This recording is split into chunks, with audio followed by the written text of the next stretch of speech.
Y a mí personalmente lo que me trajo a este centro de ayuda es que quería información para saber dónde podía meter a la escuela a mi niña pequeña de 2 años 9 meses.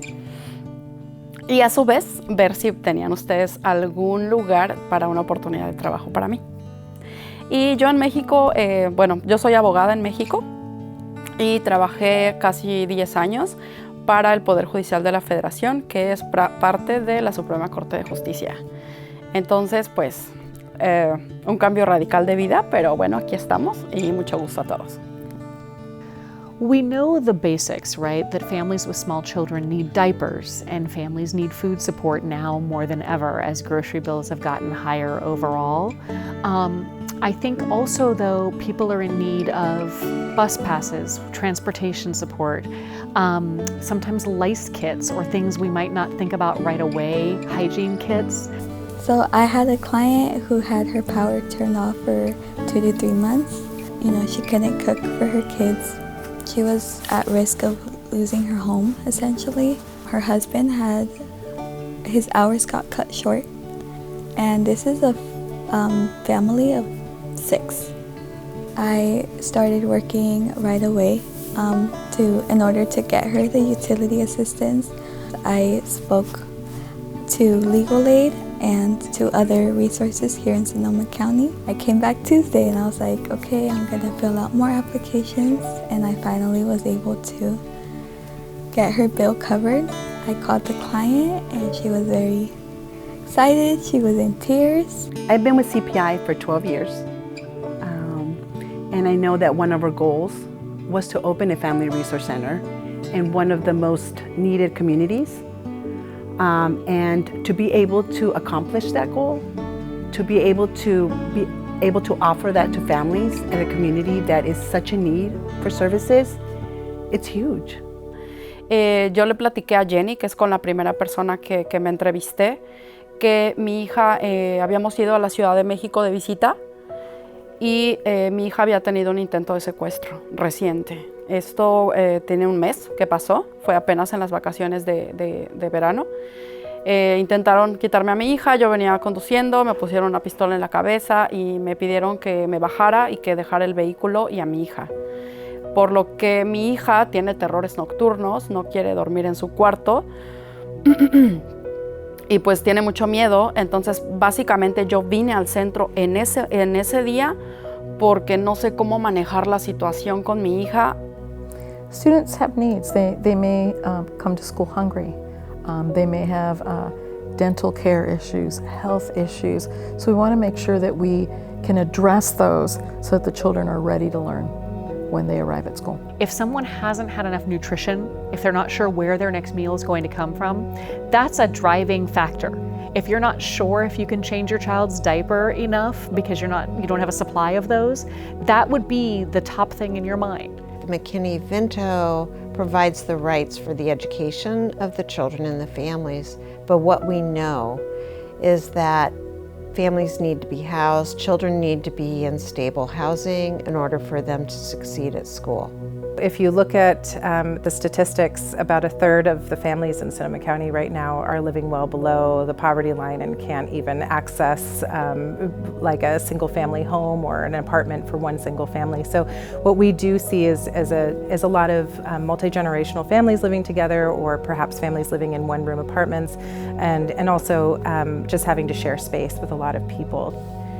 Creo que uno de los mayores desafíos que enfrenta esta comunidad, en general el condado de Sonoma, es la falta de viviendas. Unfortunately, sometimes we see a car parked near school and there could be a child and they're living there. So then how do we make sure that we're addressing that child's needs? It is really hard to figure out a system, a complex system, when you're homeless.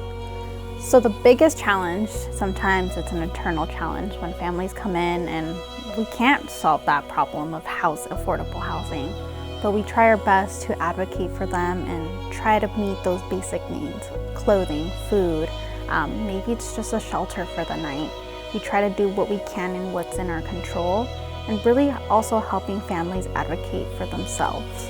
more than anything, it was her listening.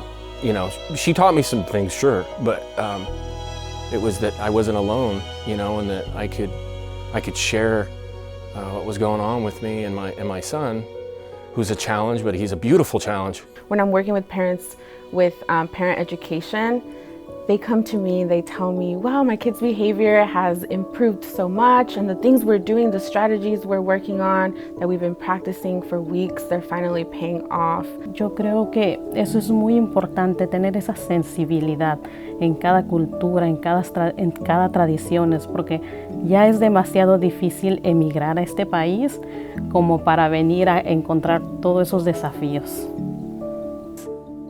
Y vine a pedir ayuda porque a mi esposo le cortaron una pierna y todavía hasta ahorita no nos dan el disability, todavía no se lo dan. Y Gaby fue la que nos anduvo ayudando, llenando los papeles para arreglar eso del disability. If a client is coming in and they're looking for housing, they're looking for food, they're not really knowing why their kid's behaving a certain way, we meet them there. We're not expecting them to, you know, have it all together. No, they're coming to us for a reason, and taking that first step to simply seek out help is huge. So meeting them there and really praising them for doing this really big thing and realizing, like, you know what, I might need a little bit of help. So we're located on site at Jadron Elementary School, where it's easy access. Families can come in when dropping off their kids. It's a part of a parent's routine to drop off children every day at school. So we can be accessible. The accessibility of it, I know that I can talk to him at any time, really. And again, with the price of things, the economy right now, you don't have to travel too far. Family resource centers can be located anywhere, but we specifically really wanted it here at the school because we know that at the school there's a lot of issues and problems and lack of resources for the children and families that go here. One of the most important things I think you really have here at Rohnert Park, and at John Reed, is school principal, superintendent investment in understanding of the benefits and support behind the Family Resource Center. The foundational work is knowing what you want to do, figuring out where you want to do it, and then figuring out who the partners are. So for us, the partners were the superintendent of the school, the director of student services, the principal of where the center was going to be, and then the city of Rohnert Park, in particular the mayor, who was actually a student at this school, who had a lot of passion around making this happen. So the best way to really seek out funding to make opportunities like this work, once you build those partnerships, is just meeting with everybody, thinking about everybody. Don't think of the usual educational streams. Look at child welfare streams, look at public health streams, look at probation and law enforcement streams, and see what's out there, because sometimes you never know. There could be a layering of funding you can do and get partial through one stream and partial through another and braid it and leverage it together. Family resource centers often have to be really resourceful in finding funding streams and connecting with grants to keep going, and so having some support through CFR, we provide some peer support around learning what those possibilities are, because it's a hustle wherever you go. The very first grant that we wrote was for specifically opening a family resource center through the Office of Child Abuse Prevention. We really thought we had a good chance at it. Unfortunately, we found out later we didn't get funded. But that didn't stop us. You need that tenacity to continue going and finding the grants. So where we finally landed on was a workforce development grant, which wasn't anything in my view of where I thought we might be able to go to do this work. And we actually did get funded to hire community health workers, which is really an up-and-coming opportunity now, particularly in the state of California. Yo emigré a este país hace 4 años y sé el proceso que se vive cuando llegas a un lugar totalmente desconocido el idioma es totalmente diferente y vienes sin saber nada a experimentar por tu cuenta todo. Well, I think the type of skills that our workers bring to the table is the lived expertise, but also the problem-solving, critical thinking skills, and being able to be presented with a problem, and then really having an opportunity to sit back and figure out the strategies to get that family what they need. In kind of the national network, there's a saying that when you see one family resource center, you've seen one family resource center. That they're all unique, that they're tailored to the needs of the community.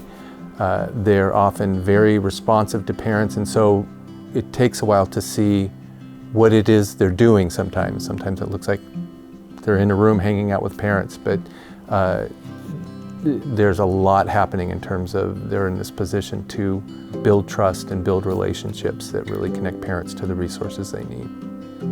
Son personas que no trabajan solamente porque me están pagando.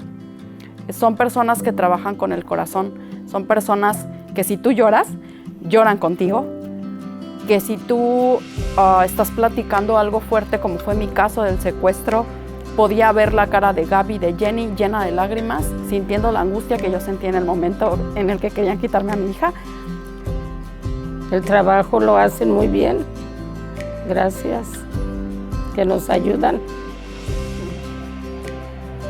I think I've changed a lot, since I started to now. And my son's kind of followed suit. Por primera vez, creo que desde que llegué hace 4 años me sentí como en casa. Como que tenía amigas en quien confiar, como que tenía alguien ahí para mí, como si fuera mi hermana, mi prima, mi tía, no sé, de verdad como que te hacen sentir parte de la familia y eso es algo que hay que admirar, apreciar y valorar.